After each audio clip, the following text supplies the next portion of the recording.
Reading or listening to a really good mystery is like riding on a fast train. There's simply no way to get off until you reach the end and solve the mystery. The creator of the first mystery stories knew a thing or two about holding the attention of readers. This was Edgar Allan Poe. Poe is better known as a writer of terrifying short stories and of wildly romantic poems, such as The Raven. But it was he who invented the first fictional detective, Auguste Dupin. Dupin was the first detective to solve a crime simply by using his great mental powers and observing clues, rather than using violence. Of course, Edgar Allan Poe was so concerned with his hero that he didn't bother to give names to most of his other characters, leaving blanks that his storyteller has to fill in for a recording such as this. But overall, the story of the Purloined, or Stolen, Letter remains one of the classic mysteries. The Purloined Letter by Edgar Allan Poe. This is a matter of the gravest urgency. If word should somehow leak out, why, the entire government of France might fall. Monsieur Gironde, chief of the French secret police, looked across at his two listeners to make sure that they understood the importance of the situation. They did. The first of them was his host for the evening, Monsieur Auguste Dupin. Dupin was one of the most brilliant men in all of Europe, and seated next to Dupin was his cousin, Adele. And she smiled across at Monsieur Gironde. He continued. The matter is centered around a stolen paper, a purloined letter, to be exact, said Gironde. The letter was sent to a lady whom I shall not name. You do not need to name her, said Auguste Dupin. There is only one lady in all of France with sufficient power to draw into her situation the chief of the secret police. And he smiled at his cousin Adele, for they both knew that this must be the Empress of France herself.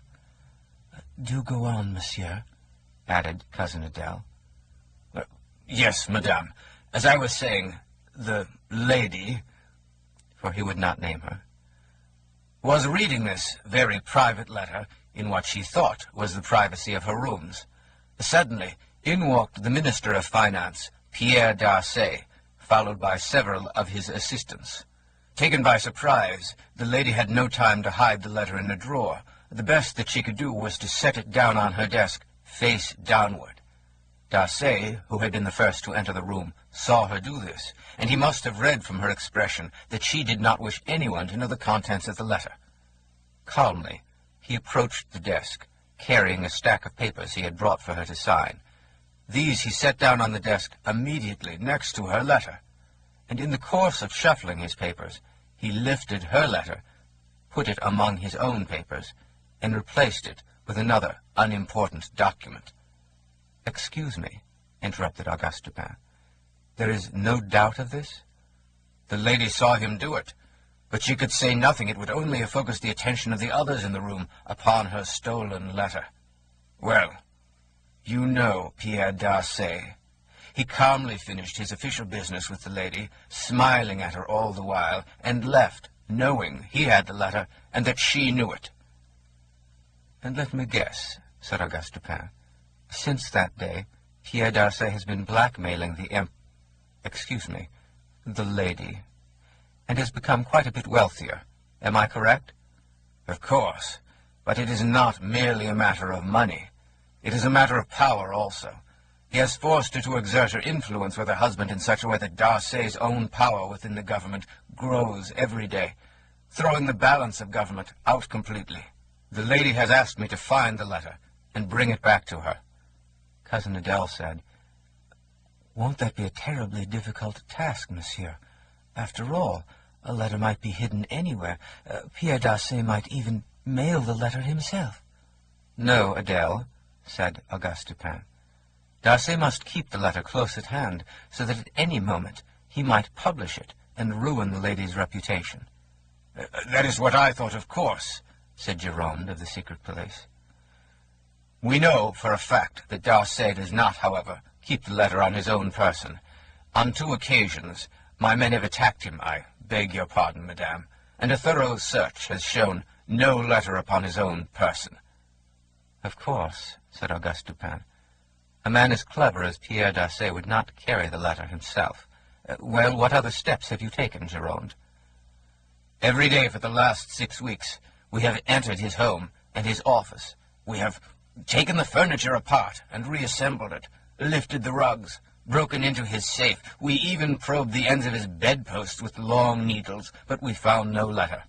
Well, perhaps you are trying too hard, monsieur. Do not joke with me, Dupin. Can you help? I will try. Can you describe the letter to me, so that if I should see it, I will recognize it? I can do better than that, Dupin.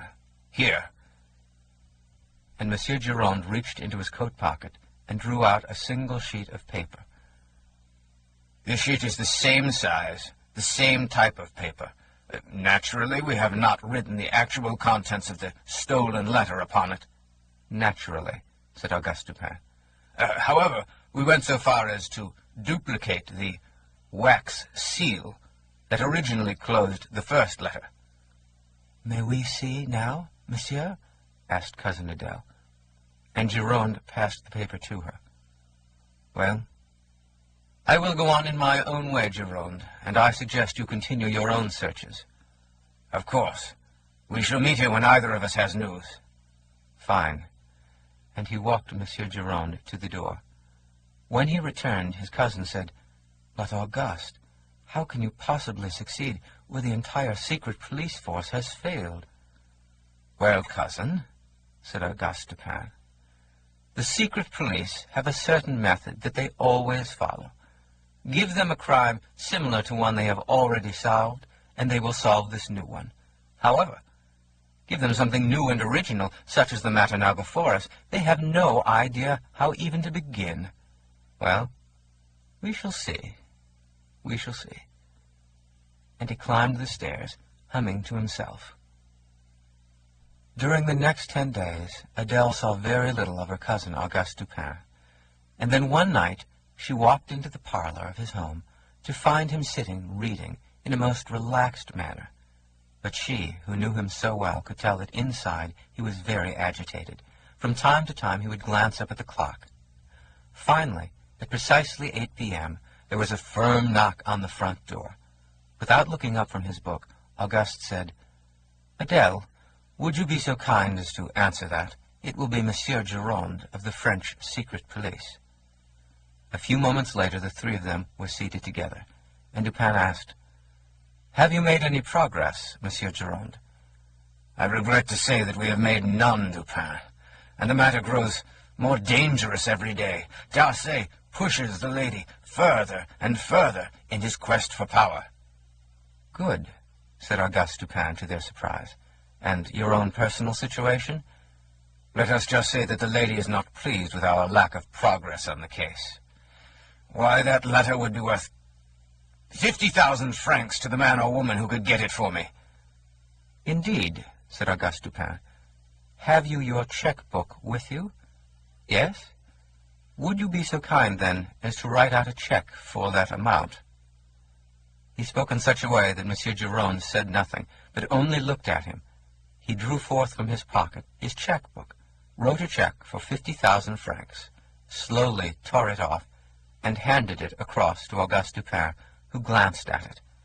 And then, from between the pages of the book he had been reading, Auguste Dupin pulled out a single sheet of paper.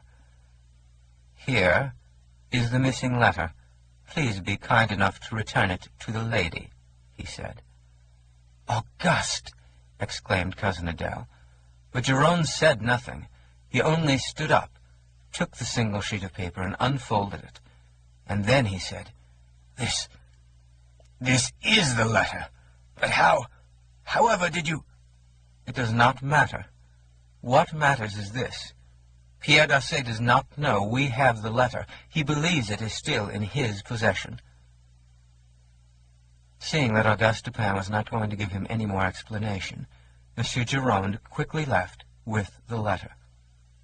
After she had walked him to the door and returned, Cousin Adele clapped her hands, and she said, Auguste, it was wonderful. It was like watching a magician drawing a rabbit from a hat.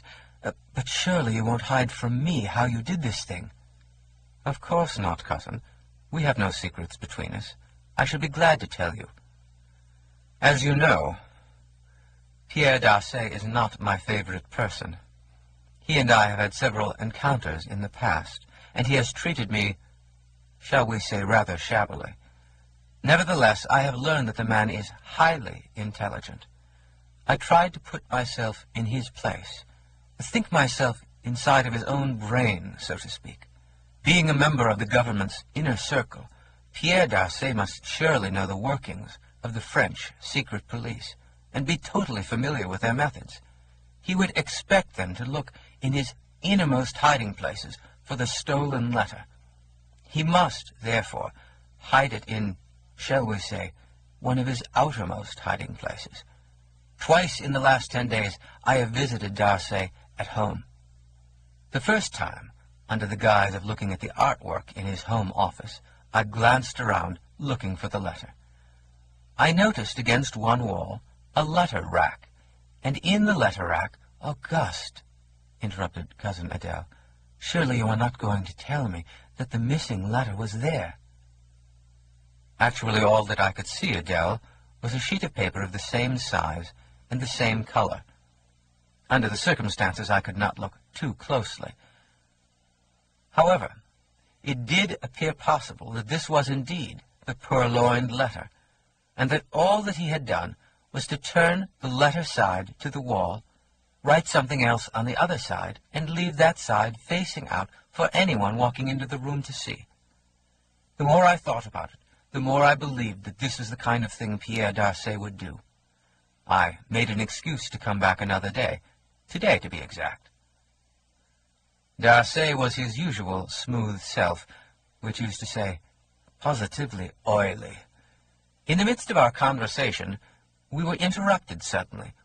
There was a gunshot outside his window, followed by some screaming. "Auguste, what happened?" It appears that some country fellow had accidentally fired off a hunting rifle on a crowded sidewalk. Naturally, there were shouts and screams. Was anyone hurt? No, the rifle was empty. No one was hurt, except Pierre d'Arcy. You see, I had arranged the incident of the hunting rifle.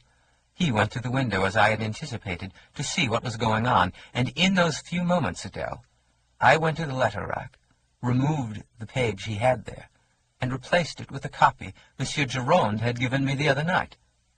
It was only a matter of moments. D'Arcy noticed nothing. I joined him at the window, and then remained for another 20 minutes, so he would not be suspicious. Ah, Auguste, and the letter you took? Was the letter that I just gave to Monsieur Gironde, and which he identified as the Purloined Letter. And what will happen now, Auguste? Now? Now we have only to wait for Pierre d'Arcy to spring the trap on himself. A man so hungry for power will never be satisfied. He will push the lady again, but now, with the letter back in her own hands, she will not protect him. The Emperor will hear of his rudeness, and d'Arcy will be dismissed from his post in the government forever. When he rushes home to get the stolen letter, to publish it and ruin the Empress's reputation, he will pick up the page, turn it over, and he will not find the dangerous letter that he expects to see. Instead, he will see there, written in a hand with which he is not familiar, the words, "Thou shalt not steal." And Auguste Dupin smiled.